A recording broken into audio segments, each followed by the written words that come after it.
Hi guys, ako nga pala si Aaron at sa video ito, pag-uusapan natin ang Media and Information Literacy o ang aking nalalaman at tumatak sa aking natutunan.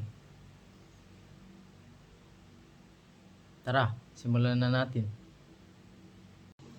Ang Media and Information Literacy ay tungkol sa paggamit at pag-unawa sa impormasyon at media at sa mga discussion na binahagi sa amin. Ito ang kailangan natin matutunan.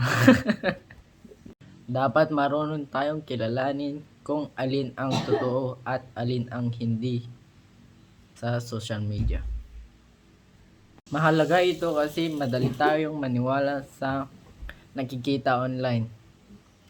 Kaya dapat maging mapanuri. Ang MIL ay tumutulong sa atin maging responsable sa paggamit ng internet.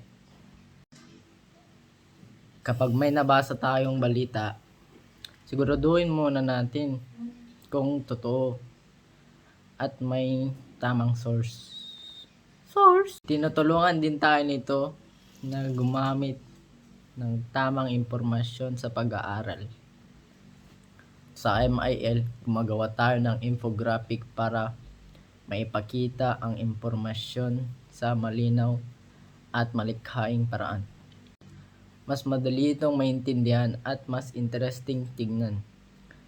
At sa sumusunod na aking sasabihin, marami din nabanggit sa amin ang aming guro na maayos na paggamit ng media. Ayon sa kanya, hindi tayo basta-basta sa paggamit.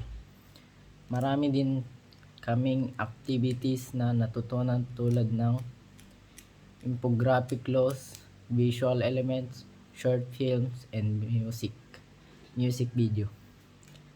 Gaya ng pag-edit namin sa mga video na ipapasa sa kanya.